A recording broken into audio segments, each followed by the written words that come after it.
lights cast long shadows as Leonard Mills made his way home, his steel-toed boots scuffing against cracked sidewalks. His hands, calloused from years of operating machinery, still bore the stubborn stains of machine oil, despite his thorough scrubbing in the plant's washroom. The autumn wind cut through his worn jacket, carrying the familiar scent of metal shavings and industrial cleaner that seemed permanently embedded in his clothes. The elevator in their apartment building wheezed and groaned as it carried him to the 4th floor. Leonard checked his watch. 7:45 p.m. Another 12-hour shift done, another day's wages earned. At 45, his body protested these long hours more than it used to, but the thought of Christopher's college applications sitting on the kitchen table kept him going. The sound of rapid typing greeted him as he unlocked the apartment door. Christopher sat at the kitchen table, his laptop casting a blue glow across his face. The moment Leonard stepped in, his son's hands flew across the keyboard, and the screen snapped shut with an abruptness that made both of them flinch. "Hey, Dad." Christopher's voice cracked slightly, his eyes darting to the closed laptop. "You're home early." Leonard hung his jacket on the hook by the door, noting how his son's shoulders remained tense. "Actually running right on schedule, kiddo." He tried to keep his tone light, though something about Christopher's behavior set off warning bells. "Thompson let us off, right at 7 for once." The kitchen showed signs of a solitary dinner, a single plate in the dish rack, an empty microwave container in the trash. "Your mom working late again?" Christopher nodded, drumming his fingers on the laptop's surface. "Yeah, she's showing a house in Oakwood Heights. Said she might not be back until after 9. He paused, then added quickly, "There's leftover lasagna in the fridge if you're hungry." Leonard opened the refrigerator, finding the familiar glass container with Eleanor's neat handwriting on a post-it note. Heat for 2 minutes. Even in her absence, she maintained these small gestures of care that had marked their 20 years together. Yet lately, these notes felt more like automated responses than genuine connection. "Everything okay, Chris?" Leonard asked, placing the container in the microwave. "You seemed pretty quick to close that laptop when I came in." A flash of something, guilt? Anxiety? Crossed Christopher's face before he managed a weak smile. "Yeah, Dad. Just homework. Working on my college essays, actually." He gathered his things, tucking the laptop under his arm. "Think I'll finish up in my room. Got a calculus test tomorrow, too." Leonard watched his son retreat down the hallway, noting how the boy's usual confident stride had been replaced by something more hesitant. He settled into his recliner, the fabric worn smooth in places from years of use, and tried to ignore the gnawing feeling in his stomach. The apartment felt different lately, quieter, tenser, as if the walls themselves were holding secrets. The microwave beeped, but Leonard didn't immediately get up. Instead, he pulled out his phone, checking Eleanor's recent messages. Their conversations had become increasingly transactional. Working late, showing a house, left dinner in fridge. Gone were the random midday texts asking about his lunch break or sharing funny stories about difficult clients. From down the hall came the muffled sound of Christopher's voice, too low to make out words but carrying an urgent tone that seemed at odds with homework discussions. Leonard considered checking on him but stopped himself. At 17, maybe his son deserved some privacy.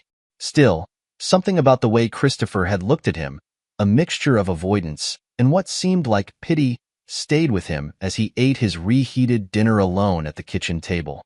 Eleanor's shoes joined his by the door just past 10, her heels clicking against the hardwood as she moved through the darkened apartment. She smelled of unfamiliar perfume when she kissed his cheek, something expensive and new, not the vanilla scent she'd worn for years. "Sorry I'm so late," she whispered, setting her purse down. The clients had a million questions about the property. "You know how it goes with first-time buyers." Leonard nodded, not mentioning that he'd driven past Oakwood Heights on his way home and seen no open house signs, no realtor cars parked along those wealthy streets. Instead, he asked, "Good commission at least?" "We'll see," she replied vaguely, already heading toward their bedroom. "I'm exhausted. Don't stay up too late, honey." He watched her disappear down the hallway, the distance between them measured in more than just feet. The perfect little life they'd built seemed to be developing hairline cracks, so fine they were almost invisible, but Leonard could feel them spreading beneath the surface, threatening the foundation of everything he thought he knew. The fluorescent lights of Warehouse Solutions hummed overhead as Leonard checked his time card. 6 p.m. sharp. The evening shift stretched ahead of him like a desert. 8 hours of mindless inventory work that would help pad Christopher's college fund. The warehouse air carried the perpetual scent of cardboard and forklift exhaust, a sharp contrast to the metallic atmosphere of his day job at the manufacturing plant. Mills. Just the man I was looking for. Kent Hurd's voice boomed across the loading dock. The supervisor, a barrel-chested man with salt and pepper hair, waved Leonard over to his station. Got a special project tonight. Need your eye for detail. Leonard wound his way through the maze of storage racks, nodding to familiar faces. Kent had become something of a friend over the past year, one of the few people who understood the grinding reality of working 2 jobs to stay afloat. Special project?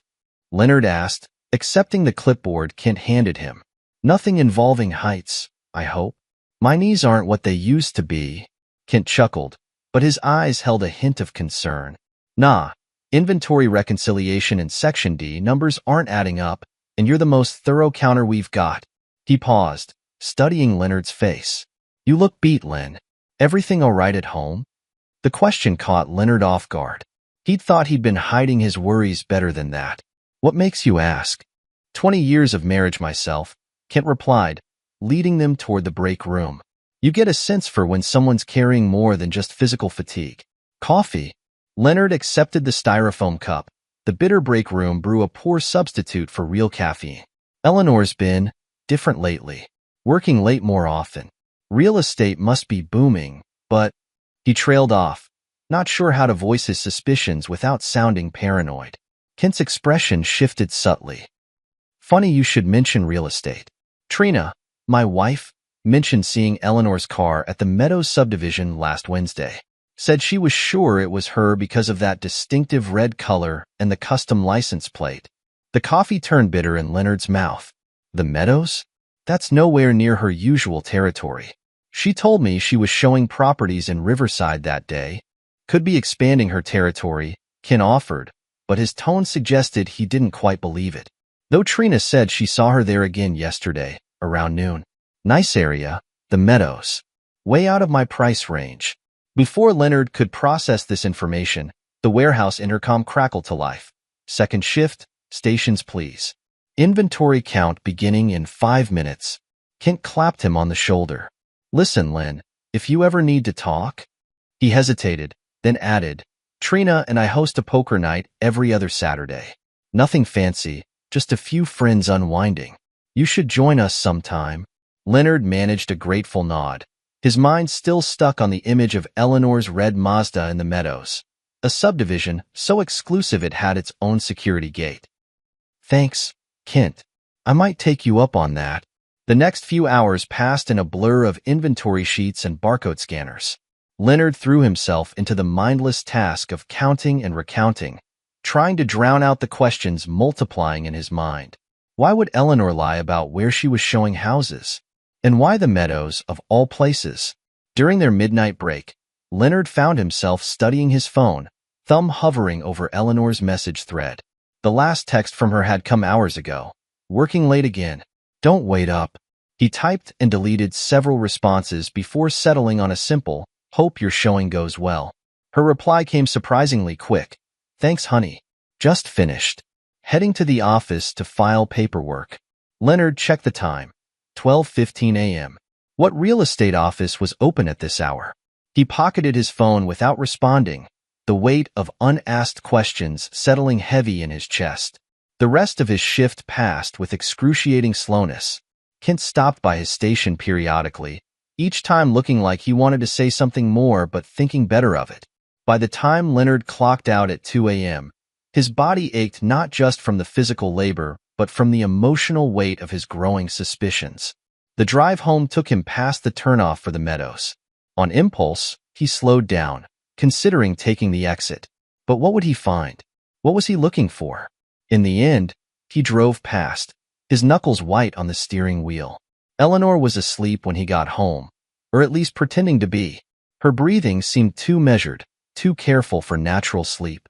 Leonard stood in the doorway of their bedroom for a long moment, watching the rise and fall of her shoulder in the dim light filtering through the blinds.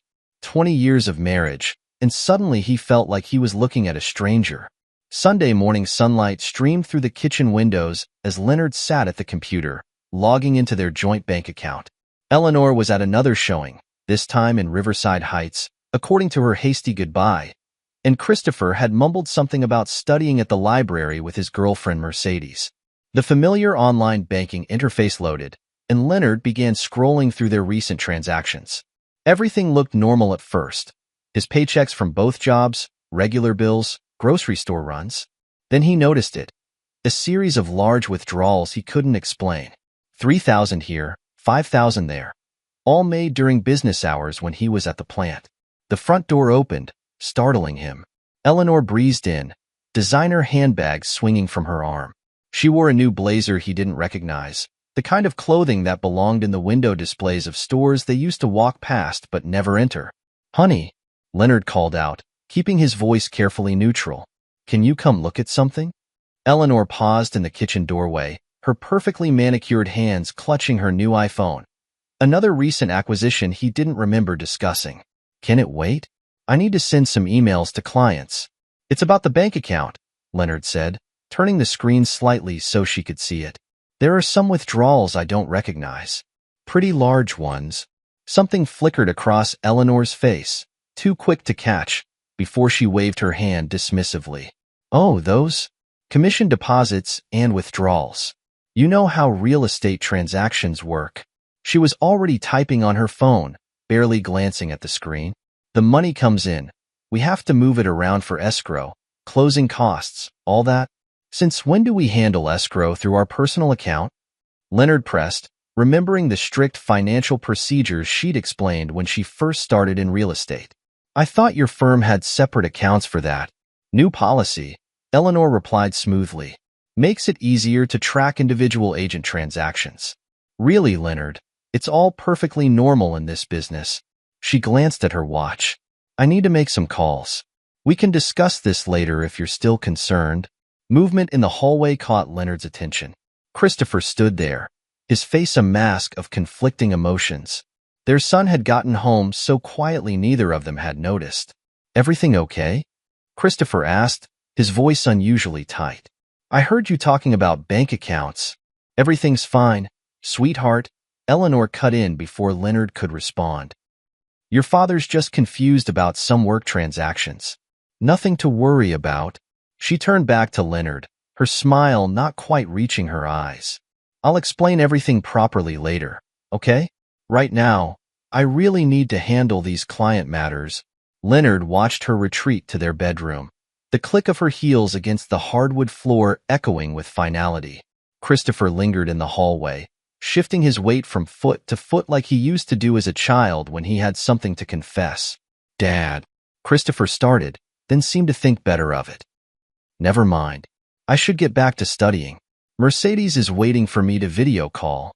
But later that night, as Leonard passed by Christopher's room, he heard his son's voice through the partially open door. "I can't keep doing this, Mercedes. The lies are eating me up." Leonard stood frozen in the hallway, his heart pounding. Christopher's next words were too quiet to make out, but the anguish in his tone was unmistakable. Leonard wanted to burst in, demand answers, shake the truth loose from the web of secrets that seemed to be suffocating their family. Instead, he forced himself to walk away, each step feeling like lead. In bed that night, Eleanor's breathing once again too measured to be natural, Leonard stared at the ceiling and tried to piece together the puzzle his life had become. The unexplained withdrawals, the new clothes, the mysterious showings in expensive neighborhoods, Christopher's guilty looks and whispered phone calls. Somewhere in this tangle of inconsistencies lay a truth he wasn't sure he was ready to face. Tomorrow, he decided, he would start asking harder questions. But for now, he lay awake in the dark, listening to his wife pretend to sleep beside him, wondering when exactly their perfect illusion had begun to crack. Leonard sat in his car outside the manufacturing plant, studying the leave request form in his hands. Taking a Wednesday off felt strange after 15 years of perfect attendance, But Kent's revelation about Eleanor's car at the Meadows wouldn't leave him alone. He'd spent 3 sleepless nights turning over possibilities in his mind, each explanation less convincing than the last. The autumn morning air bit through his jacket as he waited, parked 2 blocks from their apartment building. At 8:45 a.m., Eleanor's red Mazda pulled out of the parking garage. Leonard counted to 30 before easing his sedan into traffic, maintaining 3 cars' distance between them. Eleanor drove with purpose, taking routes Leonard had never seen her use before. They passed through increasingly affluent neighborhoods, the modest storefronts giving way to boutique shops and manicured parks. When she turned into Willow Grove, Leonard's hands tightened on the steering wheel. This wasn't just outside her usual territory. It was in another league entirely. The security guard at the gate waved Eleanor through without checking her ID.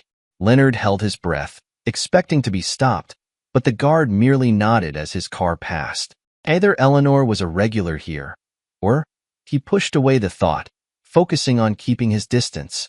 The houses grew larger, more ornate, each set back from the street behind carefully landscaped gardens. Eleanor's Mazda slowed near the end of a curved drive, turning into the circular driveway of a magnificent colonial-style house. Leonard pulled to the curb half a block away, his heart hammering against his ribs. Through the large bay windows, he could see into what appeared to be a living room. The furniture alone probably cost more than his annual salary. Movement caught his eye at 2 young boys, maybe 8 or 10 years old, racing toward the front door. Eleanor stepped out of her car, arms wide, as the children crashed into her with familiar enthusiasm. "No," Leonard whispered to himself. "This can't." His denial died in his throat as a tall man appeared in the doorway. Even at this distance, Leonard recognized Stuart Patterson from the business magazine covers at the plant's break room, the venture capitalist whose success story was supposedly inspiring to working men like Leonard. There was nothing inspiring about the way Patterson greeted Eleanor with a kiss, his hands settling naturally at the small of her back as they walked inside. Leonard sat in his car, numb, as pieces of the puzzle crashed into place.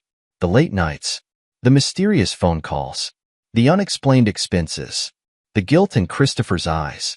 His phone buzzed, a text from Eleanor, "Working late tonight. Big showing in Riverside Heights." Leonard stared at the message until the screen went dark, reflecting his own haunted expression. The perfect life he thought he had built was nothing but a house of cards, and he was finally seeing the empty space beneath. A school bus rumbled past, and Leonard watched the 2 boys' backpacks bouncing as they ran to catch it. Their dark hair and the way they moved reminded him of Christopher at that age. The thought hit him like a physical blow. These weren't just some random kids. The timing, their age, the way they'd greeted Eleanor. He started his car with trembling hands, needing to escape before someone noticed him. As he drove past the house, he caught a glimpse of Eleanor through the window, laughing at something Patterson had said. She looked younger somehow, more vibrant than she'd been at home in years. The security guard raised an eyebrow as Leonard's car approached the exit. "Everything all right, sir?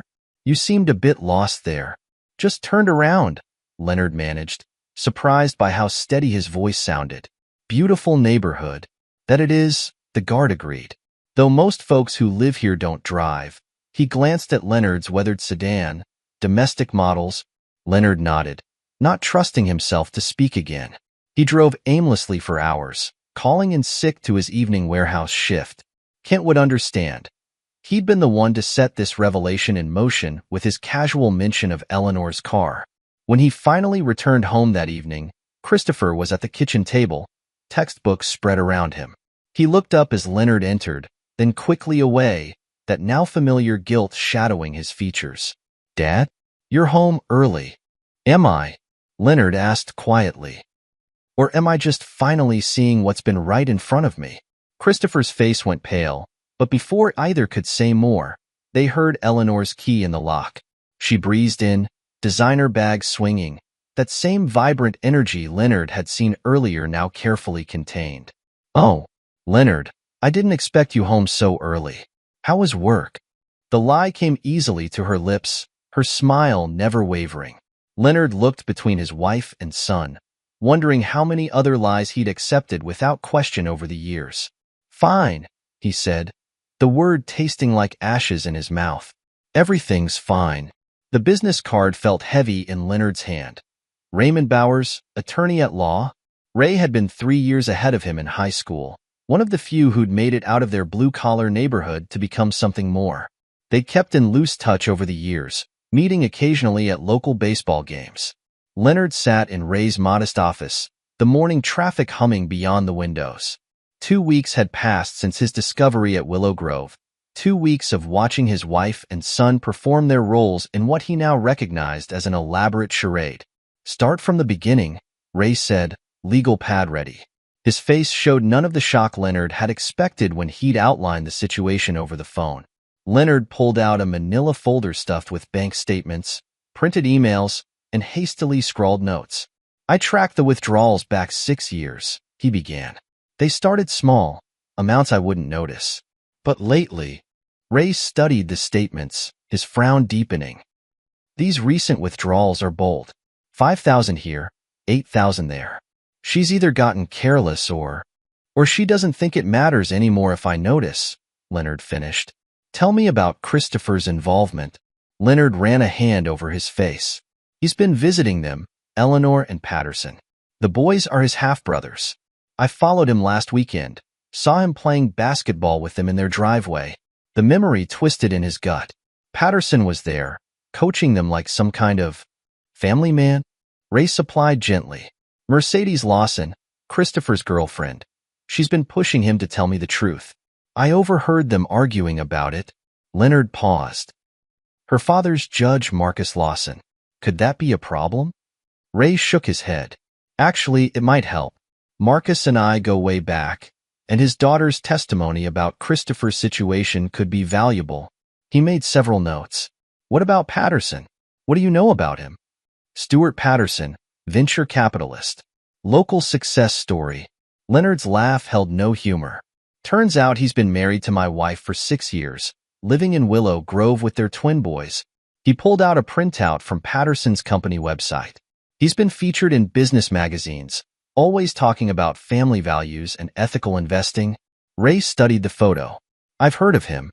His firm handles a lot of real estate investments." He looked up sharply. "Eleanor's real estate career. When did she start?" 6 years ago, Leonard said, the timing suddenly significant. "Patterson's firm probably handles all her actual transactions. The one she tells me about, the late-night showings and weekend open houses, covers for spending time with her other family," Ray finished. "And Christopher? Patterson's been buying him off. Expensive gifts, promises of a trust fund." Leonard's voice cracked. "My son knew he had brothers, knew his mother was living this whole other life, and never said a word." Ray set down his pen. "Leonard, what you're describing, it's not just infidelity. We're looking at systematic fraud, bigamy, possible financial crimes." He leaned forward. "Patterson's reputation, his business, people like him don't like scandals. He might try to buy your silence. I don't want his money." "No," Ray agreed, "but we can use that fear. Start building our case quietly. Document everything. Bank records, Christopher's gifts, Eleanor's schedule. We need proof of the timeline, the financial drain, Christopher's involvement." A knock interrupted them.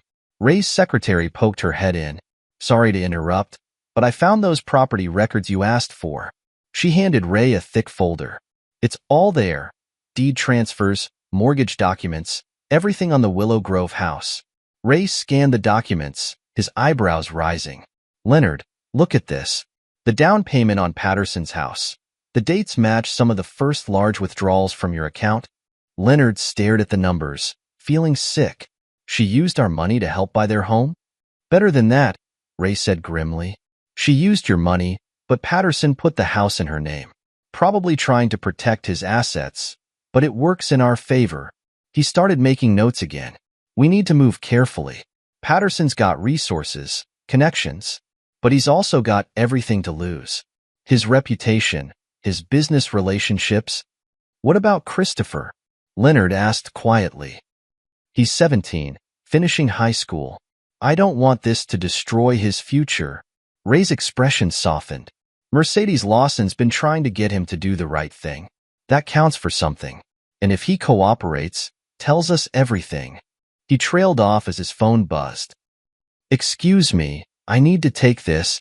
Leonard nodded, gathering the scattered documents. Through the office window, he watched people hurrying along the sidewalk below, all living their normal lives, unaware that his world was splintering into before and after. Ray ended his call, his face serious. That was Judge Lawson's clerk. Marcus wants to meet, unofficially. Apparently, Mercedes has told him some things that concern him. He checked his calendar. Can you come back tomorrow morning? 9 o'clock? I'll call in sick again, Leonard said, standing. Kent's been understanding about all this. Good man, Kent. Ray nodded. Keep him close. You're going to need friends when this breaks open. The high school parking lot was filling up, parents and relatives arriving for the graduation ceremony. Leonard sat in his car, watching families stream toward the auditorium in their Sunday best, carrying flowers and balloons. He left Christopher's gift, a new laptop for college, on the kitchen table that morning, unable to face another lie about where the money had come from. His phone buzzed, a text from Kent. We're here if you need backup. Leonard spotted Kent and Trina near the entrance, deliberately positioned where they could watch both doors. Ray had suggested having witnesses present, people who could testify to what happened. The familiar red Mazda pulled into a reserved spot near the front. Leonard's hands clenched as Eleanor stepped out, immaculate in a designer dress he'd never seen before. Stuart Patterson emerged from the passenger side, looking every bit the successful businessman in his tailored suit. They moved with the easy synchronization of a long-married couple, and Leonard felt bile rise in his throat. He waited until they were halfway to the entrance before getting out of his car. Christopher would be inside already, with the other graduates. Mercedes had promised to stay with him, to help him through what was coming. Eleanor, Leonard called out, his voice carrying across the parking lot. Several heads turned. Or should I say Mrs. Patterson? Eleanor froze. Patterson's hand tightened on her arm, but he maintained his composed expression. Mr. Mills, he said smoothly, this isn't the place for what? Leonard advanced slowly. For the truth? How long did you think you could keep this charade going? More people were stopping now, watching the drama unfold. Kent and Trina moved closer, phones discreetly recording. Leonard saw Judge Lawson emerge from the building, Mercedes at his side. Leonard, please, Eleanor hissed, her perfect facade cracking. Don't make a scene. Not at Christopher's graduation. Our son's graduation, Leonard corrected. Or does he only count as yours when you're playing house in Willow Grove with your other family? A collective gasp went up from the gathering crowd. Patterson stepped forward, his businessman's charm sliding into place. Mr. Mills, I understand you're upset. Perhaps we could discuss this privately. Like you've been privately draining my accounts for 6 years? Leonard's voice rose. Using my money to buy your colonial mansion while I worked 2 jobs to save for Christopher's college? Eleanor's composure shattered. You were never enough, Leonard, she spat. Stuart could give the children everything you couldn't. Private schools, trust funds, connections. Children? Leonard laughed bitterly. You mean the twins? The sons you had with him while you were still married to me? Or do you mean Christopher, who you've been bribing to keep quiet about his half-brothers? The crowd had grown larger, phones recording the confrontation. Leonard spotted Ray Bowers at the edge of the gathering, nodding approvingly. Everything was being documented, just as they'd planned. Patterson's mask slipped, showing a flash of panic. Eleanor, we should go. Now. Running away again? Leonard asked. Like you run away every night to your real family? Did you think I wouldn't find out? That I wouldn't notice the withdrawals, the lies, the way our son could barely look me in the eye? I gave Christopher choices you never could, Eleanor shot back. Opportunities, connections. You gave him guilt, Leonard corrected. You made him carry your secrets until they ate him alive. What kind of mother does that to her child? Judge Lawson stepped forward, his presence commanding immediate attention. I believe, he said quietly, we should take this inside. My chambers are available. He looked at Patterson. I'm sure Mr. Patterson's lawyer would appreciate the chance to handle this, discreetly. Patterson's face had gone pale. Eleanor swayed slightly, her designer heel catching on the pavement. The carefully constructed illusion of their perfect life was crumbling in front of dozens of witnesses, their phones capturing every moment. Dad. Christopher stood at the entrance, his graduation robe making him look both older and younger somehow. Mercedes held his hand, her face set in determination. "I'm sorry," Christopher said, his voice breaking. "I wanted to tell you so many times." Leonard felt the anger drain from him, leaving only exhaustion and grief. "I know, son. We'll figure this out." He turned back to Eleanor and Patterson. "But first, we're going to tell the truth. All of it. No more lies." The crowd parted as Judge Lawson led them toward the building.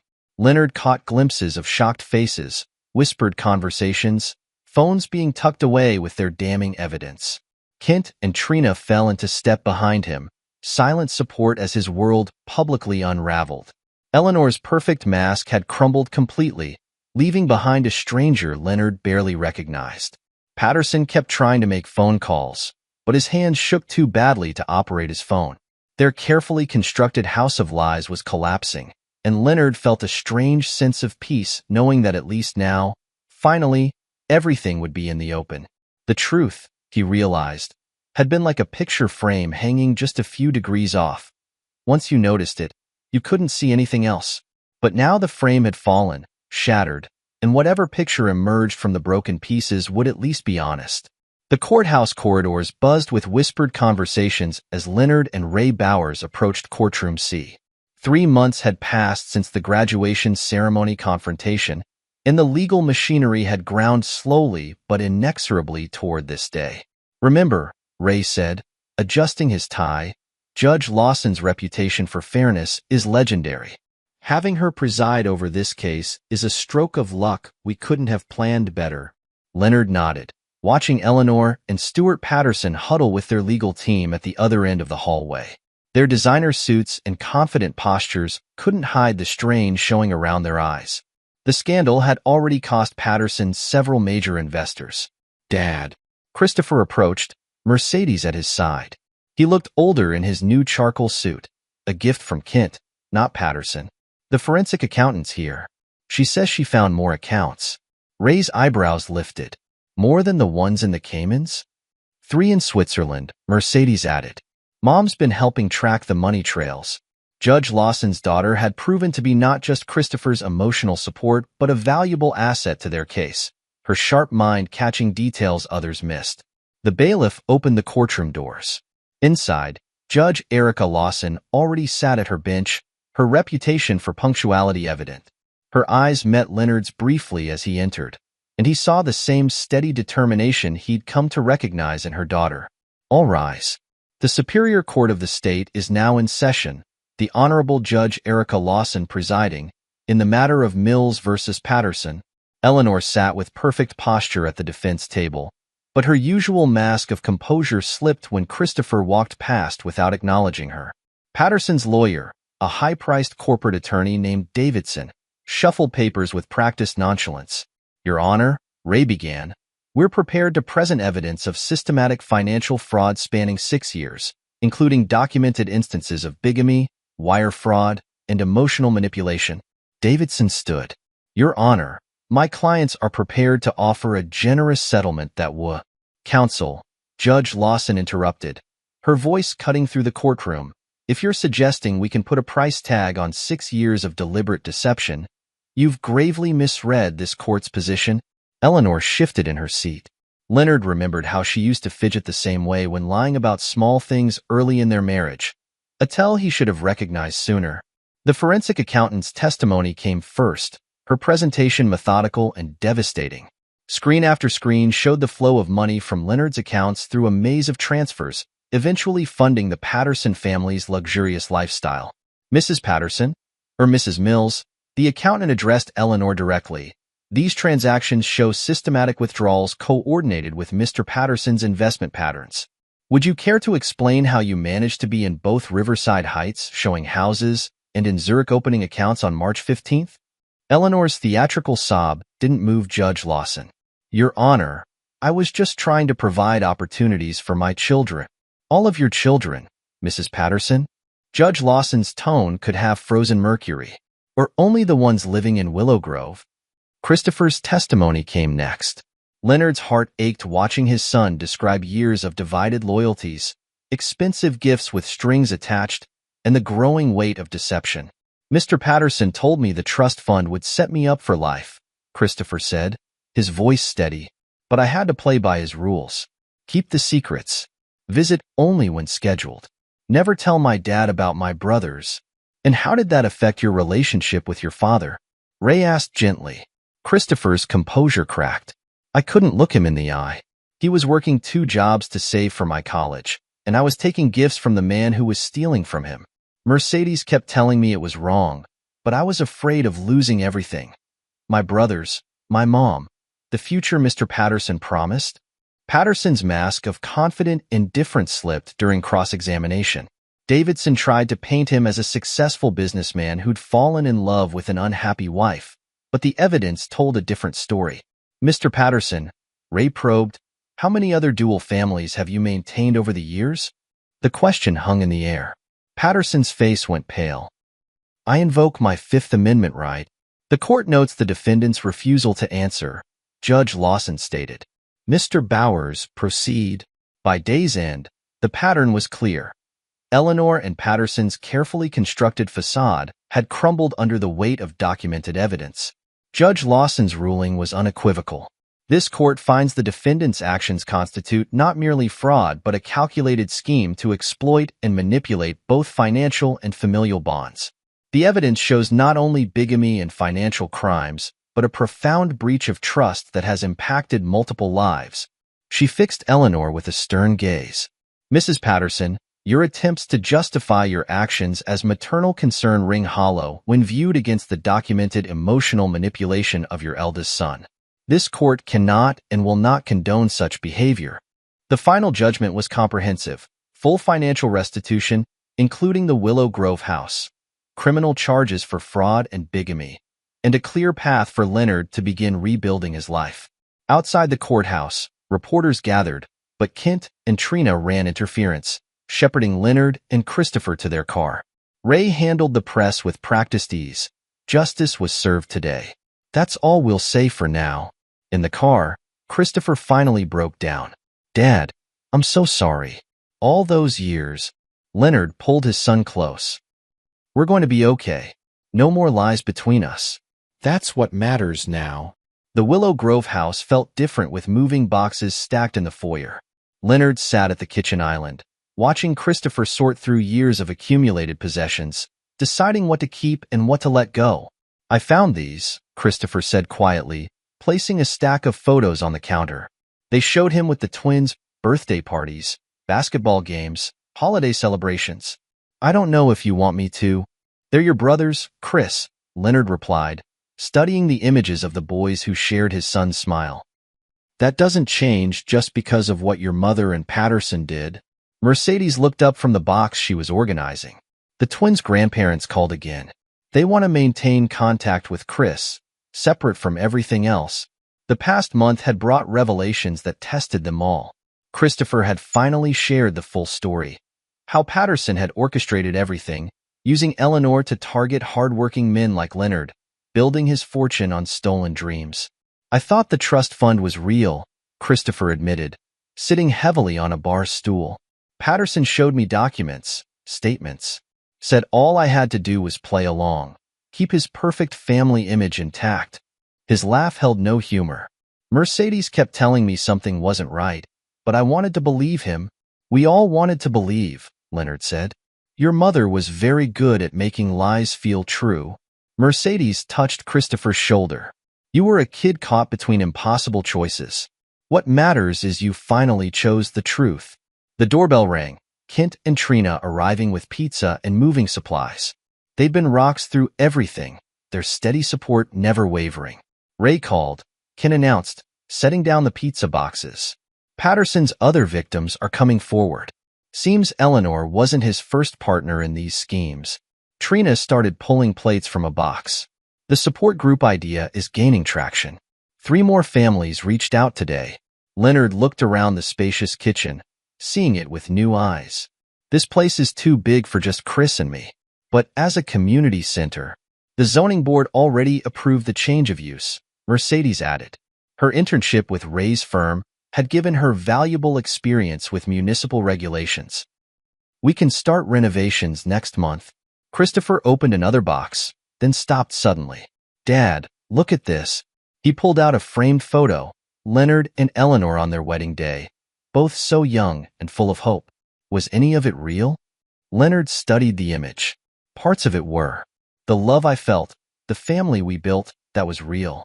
Your mother's choices don't change that, or who you are, Mercedes added firmly. You're not defined by their lies. The evening settled into a rhythm of sorting, sharing pizza, and making plans. Kent and Christopher tackled the garage while Trina and Mercedes organized donations for the future community center. Leonard found himself in Patterson's former home office, now cleared of its expensive furniture and pretensions. Still feels strange, Kent said from the doorway. Being here, knowing what went on. Leonard nodded. But we're making something good from it. A place where other families can heal, learn to trust again. Speaking of trust, Kent grinned. Trina mentioned meeting someone at the victim support group. A social worker named Grace. Says she'd be perfect to help run the center's counseling program. Kent, just saying. Life goes on, Lynn. You're allowed to find happiness again. 1 year later, the Willow Grove Community Center for Families buzzed with activity. The colonial mansion had been transformed, its formal rooms now warm, welcoming spaces where healing could begin. Leonard stood in the garden, watching Christopher and Mercedes lead a youth support group under the old oak tree. They're good with the kids, Grace Singh observed, joining him by the fountain. Her dark eyes held the wisdom of someone who'd seen both the worst and best of humanity in her years as a social worker. They understand what it's like to rebuild trust, Leonard replied. Mercedes especially. She never gave up on Chris, even when he was too deep in the lies to see clearly. The afternoon sun caught the simple silver band on Grace's hand, a recent addition that still made Leonard smile when he noticed it. Their relationship had grown naturally, built on shared understanding and genuine connection rather than illusion. A familiar car pulled into the parking lot, Kent and Trina arriving for the weekly volunteer coordination meeting. They'd become the backbone of the center's operations, their steady reliability a counterpoint to the chaos many clients were facing. Ray called, Grace said, checking her phone. Eleanor's parole hearing is next month. She's been writing to Christopher again. Leonard watched his son with the group of teenagers, seeing how he'd grown into his role as a mentor. What did Chris say? He's thinking about it. Says everyone deserves a chance at redemption, but it has to start with truth. The wisdom in that statement caught Leonard off guard. When had his son become so insightful? Dad. Christopher waved him over. Come meet Jamie. His story. It's a lot like ours. The teenager looked up warily, clutching a manila folder similar to the one Leonard had brought to Ray's office that first day. Leonard sat on the garden bench, recognizing the mix of pain and hope in the boy's eyes. The hardest part, Leonard said gently, is learning to trust again. But you don't have to do it alone. Grace squeezed his shoulder as she headed inside to prepare for her afternoon counseling session. Through the windows, Leonard could see Kent setting up chairs for the evening's support group meeting. Trina arranged coffee and cookies while Mercedes organized information packets for new families. The center had become more than just a place for victims of fraud. It was a testament to resilience, a proof that broken trust could be rebuilt into something stronger. The lies that had shattered his family had led to truth that helped others heal. Sometimes, Grace had said when they first met, what looks like an ending is really a beginning. Looking at his rebuilt life, his stronger relationship with Christopher, his deepening bond with Grace, the community they'd created from the ashes of deception, Leonard finally understood the truth in those words. His family might be smaller now, but it was real, built on honesty and trust rather than illusion and lies. The afternoon sun warmed the garden as Leonard listened to Jamie's story, offering the understanding that only comes from walking a similar path. Around them, the center hummed with life and healing, a reminder that even the deepest wounds could become foundations for something meaningful and true. Epilogue. 10 years later. The autumn sun painted long shadows across the Willow Grove Community Center's expanded campus. What had started as a single colonial mansion had grown into a sprawling complex, with 3 additional buildings housing counseling services, legal aid offices, and educational facilities. The original house, where Leonard's life had unraveled a decade ago, now served as both the center's administrative hub and a permanent reminder that healing was possible. Leonard Mills, now in his mid-50s, stood at his office window watching new families arrive for the center's weekly support group. His hair had grayed at the temples, but the weathered hands that had once bore machine oil stains now carried the confidence of a man who'd rebuilt his life on his own terms. "The Thompson case files are ready for review," Grace Singmill said, entering his office. 7 years of marriage had deepened their connection, her practical wisdom complementing his hard-earned understanding of betrayal and recovery. As the center's lead counselor, she'd helped hundreds of families navigate the aftermath of similar schemes. "How's their daughter holding up?" Leonard asked, turning from the window. "Better, now that she knows she's not alone. Christopher's working with her. Says she reminds him of himself at that age." Christopher, now 37, had transformed his own painful experience into a career helping others. After completing his law degree with Mercedes' encouragement, he joined Ray Bauer's firm, specializing in cases involving financial fraud and family deception. His office in the legal aid building had become a beacon of hope for people facing situations similar to what his family had endured. The sound of children's laughter drifted up from the playground, a new addition funded by the settlement from Patterson's latest conviction. Eleanor had finally served her 5-year sentence for fraud and bigamy, emerging from prison a changed woman. Her attempts at reconciliation had been met with cautious acceptance by Christopher, though their relationship remained carefully bounded by the truth they'd all learned. Trust, once shattered, could be rebuilt only through consistent honesty and genuine remorse. Leonard's phone buzzed, a message from Kent. "Retirement party still on for Saturday?" "Trina's making her famous lasagna." Kent and Trina had remained pillars of support through the years. Their retirement from active volunteering marked the end of an era, but their impact on the center would endure through the programs they'd helped establish. A knock at the door interrupted Leonard's reply. Mercedes Lawson-Mills, now a respected judge like her mother, stood in the doorway, her prosecutor's confidence temporarily replaced by nervous excitement. "Chris asked me to come get you both," she said, one hand resting on her slightly rounded belly. "The twins are here." Leonard's heart still squeezed at the mention of Christopher's half-brothers, though time had softened the pain. Now 18, James and Michael Patterson had sought out their older brother 2 years ago, after learning the full truth about their parents' deceptions. The relationship had developed slowly, built on honesty rather than the elaborate lies of their childhood. In the garden courtyard, Christopher sat with his brothers on the same bench where he'd once counseled his first young client. The physical resemblance between the 3 was striking, though their lives had taken vastly different paths. The twins, rejecting their father's tainted wealth, had chosen public service careers. James in teaching, Michael in emergency medicine. "Dad," Christopher called out, standing. "The boys have some news." Stuart Patterson's downfall had been spectacular and complete. His scheme of using multiple families to build his fortune had finally unraveled, revealing a pattern spanning decades. The investigation triggered by Leonard's case had uncovered 6 other families, each manipulated through a similar combination of bigamy, fraud, and emotional exploitation. Patterson now served a 30-year sentence. His empire of lies collapsed into asset seizures and restitution payments. Eleanor, released from prison 3 years ago, worked at a women's shelter in another state. Her letters to Christopher showed genuine remorse, though the trust fund promises and luxury gifts had been replaced by simple birthday cards and honest acknowledgments of her failures.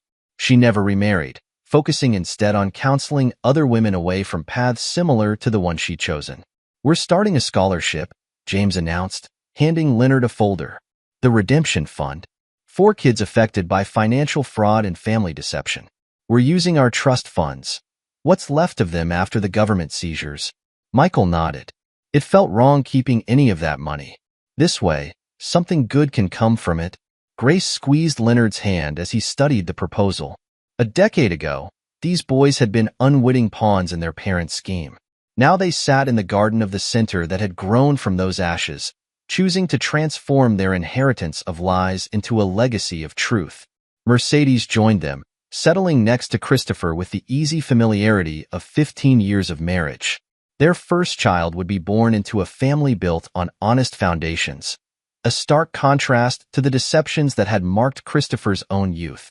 Judge Lawson approved our expansion proposal, Mercedes said, passing Christopher a thick envelope. The satellite centers can open next spring.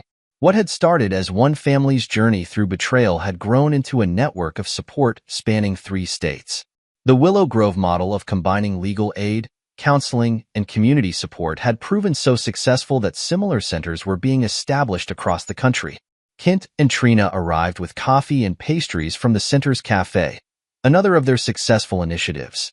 The cafe provided job training for clients rebuilding their lives, its profits supporting the center's programs.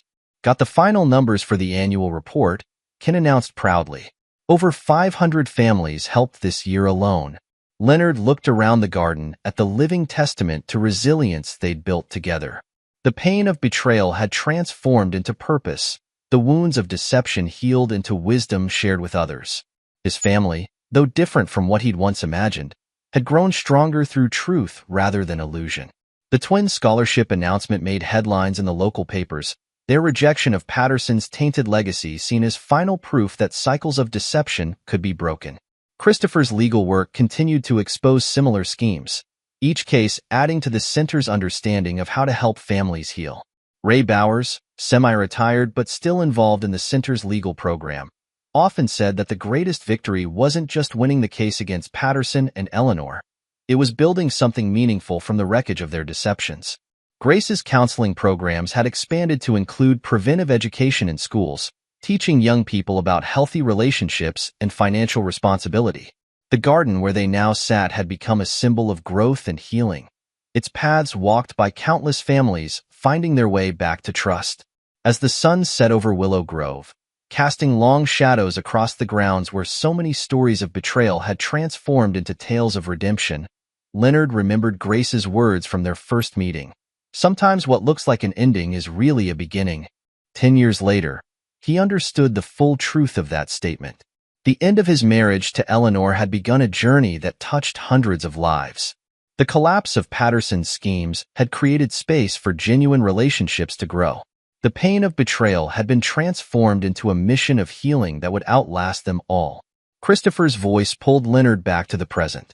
"We're naming her Grace," he told the gathered family, his hand resting on Mercedes' belly. "After the woman who taught us that healing is possible." Grace Singmills smiled, tears in her eyes. "And we'll make sure she knows the whole story, not just the pain, but the healing. Not just the betrayal, but the rebuilding." Leonard looked at his expanded family, his son and daughter-in-law, his wife, the twins who'd found their way to truth, Kent and Trina who'd stood by them through everything, and saw not what he'd lost, but what they'd all gained. Their family might not look like what he'd once expected, but it was real, built on foundations of truth that no deception could shake. The garden lights came on automatically, illuminating the path for evening support group members arriving for their weekly meeting. Another group of people beginning their journey from betrayal to healing, finding their way back to trust one honest step at a time. In the gentle evening light, Leonard saw his life's second act for what it was, not a story of loss and betrayal, but one of redemption and rebuilding. The lies that had shattered his world had led to truths that helped heal others. The pain that had broken his family had created space for a larger, stronger one to grow. The center's motto, carved into the garden's entrance stone, caught the last rays of sunlight. From deception to truth, from betrayal to trust, every ending is a new beginning. And in that moment, surrounded by the family he'd rebuilt and the legacy they'd created together, Leonard knew that sometimes the best chapters of our stories come after what we think is the end. This is where our story comes to an end. Share your thoughts in the comments section. Thanks for your time. If you enjoy this story, please subscribe to this channel. Click on the video you see on the screen, and I will see you there.